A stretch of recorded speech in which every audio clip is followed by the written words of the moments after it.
إن الحمد لله نحمده ونستعينه ونستغفره ونؤمن به ونعوذ بالله من شرور أنفسنا ومن سيئات أعمالنا من يهده الله فلا مضل له ومن يضلل فلا هادي له وأشهد أن لا إله إلا الله وأشهد أن محمدا عبده ورسوله أما بعد فأعوذ بالله من الشيطان الرجيم بسم الله الرحمن الرحيم اليوم أكملت لكم دينكم وأتممت عليكم نعمتي ورضيت لكم الإسلام دينا۔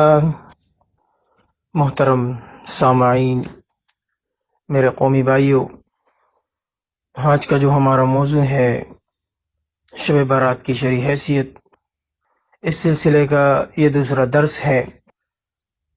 سابقہ درس میں ہم یہ بات زیر بحث لائے تھے کہ کس طرح قائلین شب برات سورہ دخان کی آیت نمبر 3 اور آیت نمبر 4 کو بنیاد بنا کر خود ساختہ شب برات قرآن سے ثابت کرنے کی جسارت کرتے ہیں، حالانکہ ان کا ایسا کرنا قرآن کی معنوی تحریف کے زمرے میں شمار ہوتا ہے، کیونکہ سورہ دخان کی آیت نمبر 3 اور 4 لیلۃ القدر کے بارے میں نازل ہوئی ہے، اور لیلۃ القدر ماہ رمضان المبارک کی ایک رات ہے۔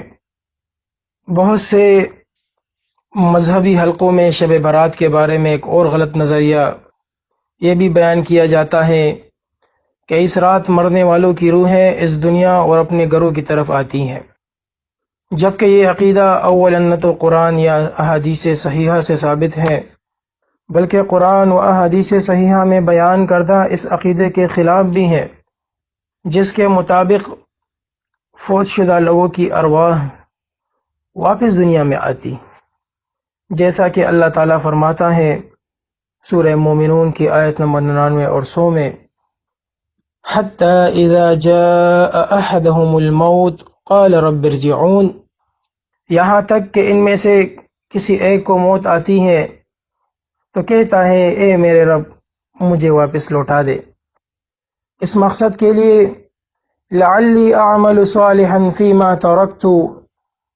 تاکہ میں نے ایک عمل کروں جسے میں چھوڑ آیا ہوں۔ مالک کائنات بیان فرماتا ہے کلا، ہرگز نہیں، ہرگز نہیں، انہا کلمۃ هو قائلها، یہ تو محض ایک بات ہے جو یہ کہہ رہا ہے۔ ومن ورائہم برزخ الی یوم یبعثون، اور ان سب کے پیچھے ایک آڑ ہے اٹھائے جانے والے دن تک۔ اسی طرح سورہ زمر کی آیت نمبر 42 میں بیان فرمایا فَيُمْسِكُ الَّتِي قَضَى عَلَيْهَا الْمَوْتِ، اور روک لیتا ہے اس کی روح جس پر موت کا فیصلہ ہو جائے۔ اسی طرح سورہ یاسین کی آیت نمبر 31 میں بیان فرماتا ہے مالک کائنات أَلَمْ يَرَوْا كَمْ أَحْلَكْنَا قَبْلَهُمْ مِنَ الْقُرُونِ أَنَّهُمْ إِلَيْهِمْ لَا يَرْجِعُونَ، کیا انہوں نے نہیں دیکھا ہم نے ان سے پہلے بہت سے لوگوں کو ہلاک کر دیا تھا، اب وہ ان کی طرف لوٹ کر نہیں آئیں گے۔ اسی طرح موطا امام مالک کتاب الجنائز کی حدیث ہے، رسول اللہ صلی اللہ علیہ وسلم نے بیان فرمایا انما نسمۃ المؤمن طیر، بے شک مومن کی روح اڑنے والے جسم میں یلعق فی شجرۃ الجنہ، جنت کی درخت سے وابستہ رہتی ہے، حتی یرجع اللہ الی جسدہ یوم یبعثہ، یہاں تک کہ اللہ پھر اس کو لوٹا دے گا اور اس کے بدن کی طرف جس دن لوگوں کو دوبارہ اٹھایا جائے گا، یعنی قیامت والے دن۔ میرے بھائیوں، سو معلوم ہوا کہ شب برات کے حوالے سے پیش کردہ مذکورہ نظریہ بھی از روئے شریعت باطل ہے۔ اسی طرح شعبان اور نصف شعبان کی رات سے متعلق ضعیف اور موضوع روایات کا ایک انبار ہے۔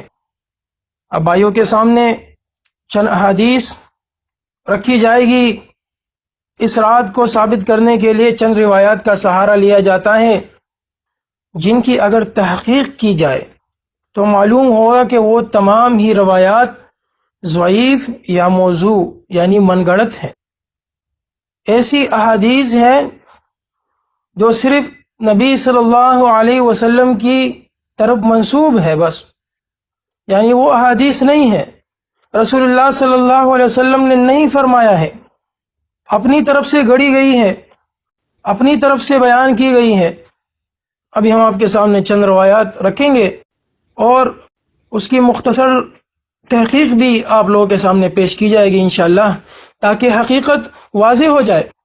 سب سے پہلے ایک روایت پیش کی جاتی ہے کہ ام المومنین عائشہ رضی اللہ عنہا فرماتی ہے کہ رسول اللہ صلی اللہ علیہ وسلم نے فرمایا، شعبان میرا اور رمضان اللہ کا مہینہ ہے۔ میرے بھائیوں، یہ روایت موضوع ہے، موضوع یعنی گڑی ہوئی ہے، اپنی طرف سے بنائی گئی ہیں، اللہ کے رسول صلی اللہ علیہ وسلم نے نہیں فرمایا ہے میرے بھائیوں۔ حافظ سخاوی نے اسے مسند الفردوس کی طرف منسوب کیا اور اس کی سند حسن بن یحییٰ الخشنی کی وجہ سے سخت ضعیف ہے۔ الشیخ البانی نے اس کو السلسلۃ الضعیفہ جلد نمبر 8 صفحہ نمبر 222 حدیث نمبر 3746 میں درج کیا۔ مزید تفصیل کے لیے السلسلۃ الضعیفہ دیکھیے میرے بھائیوں۔ اسی طرح جامع ترمذی کتاب الصوم کی ایک دوسری روایت پیش کی جاتی ہے کہ ان اللہ عز وجل ينزل لیلۃ النصف من شعبان الى السماء الدنیا، کہ بے شک اللہ تعالی شعبان کی رات کو آسمانی دنیا پر اترتا ہے، اور کیا ہوتا ہے؟ فَيَغْفِرُ لَأَكْثَرَ مِنْ عَدَدِ شَعْرِ غَنَمِ كَلْبٍ، اللہ تعالیٰ اتنے لوگوں کی مغفرت کرتا ہے جتنے بنو کلب کی بکریوں کے بال ہے۔ یہ روایت بہت مشہور ہے، یہ طویل حدیث کے اس کا مختصر حصہ جو ہے آپ کے سامنے بیان کیا گیا۔ اس کے بارے میں امام ترمذی نے اس کو ضعیف قرار دیا، امام بخاری رحمہ اللہ علیہ سے بھی ضعیف قرار دینے کو نقل کیا گیا ہے۔ اس روایت کو حجاج بن ارطا نے یحییٰ بن ابن کثیر سے نقل کیا، مگر ان کا سماع ثابت نہیں۔ یہ روایت دو جگہ سے منقطع ہے، شیخ البانی نے بھی اس کو ضعیف قرار دیا ہے۔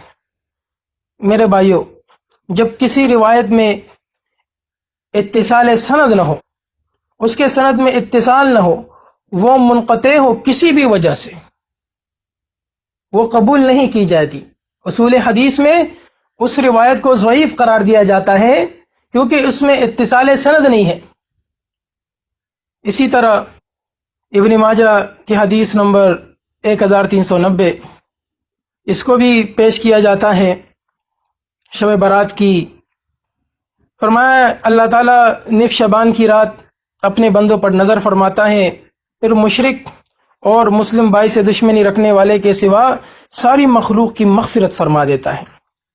میرے بھائیوں، یہ روایت بھی سخت ضعیف ہے، اس میں ولید بن مسلم مدلس راوی ہے، ابن لہیع ضعیف جبکہ ضحاک بن ایمن مجہول ہے۔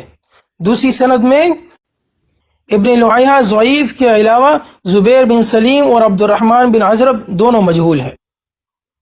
اسی طرح ایک اور روایت بھی پیش کی جاتی ہے، فرمایا جب شعبان کی 15ویں رات آتی ہے تو اللہ تعالیٰ اپنی مخلوق پر نظر ڈال کر مومنوں کو بخش دیتا ہے، کافروں کو مہلت دیتا ہے اور کینہ پروروں کو ان کی کینہ کی وجہ سے ان کے حال پر چھوڑ دیتا ہے۔ اس طرح یہ بھی ایک طویل روایت ہے۔ یہ روایت یہ بھی ضعیف ہے کیونکہ اس کا بنیادی راوی احوص بن حکیم جمہور محدثین کے نزدیک ضعیف ہے۔ ابن حجر عسقلانی نے تقریب التہذیب صفحہ نمبر 290 میں کہا ہے ضعیف الحفظ، اس لیے اس روایت سے استدلال جائز نہیں ہے میرے بھائیوں۔ اور ابن ماجہ کی ایک اور حدیث جس کا نمبر ہے 1388، اس میں فرمایا جب شعبان کی 15ویں رات آئے تو اس میں قیام کرو اور اس دن کو صوم رکھو۔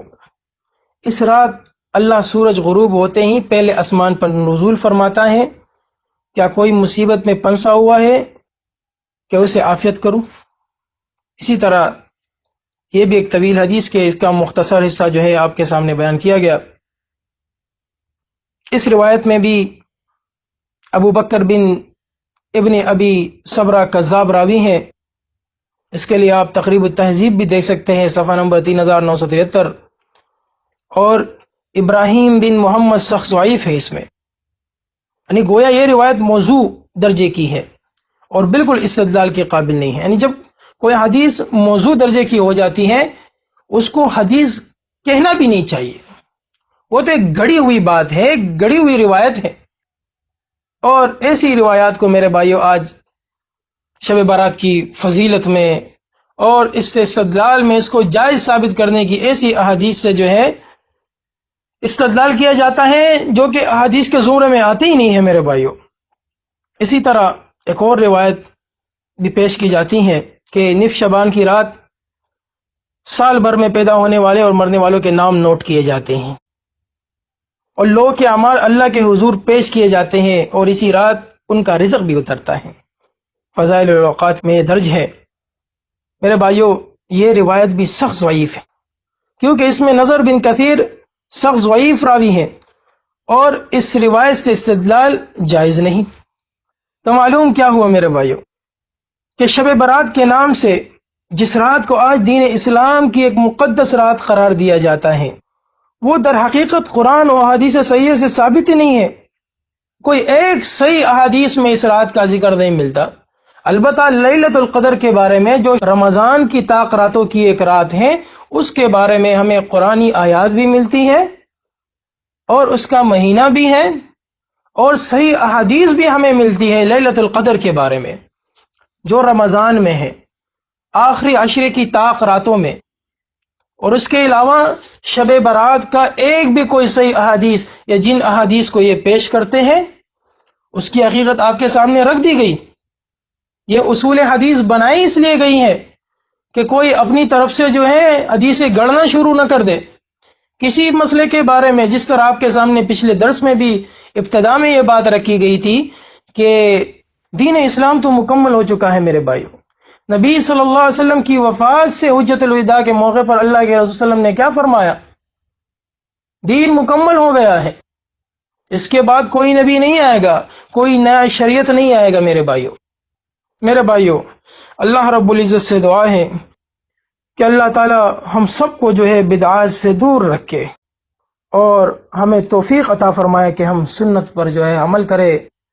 اقول قولی ھذا استغفر اللہ لی ولکم ولسائر المسلمین.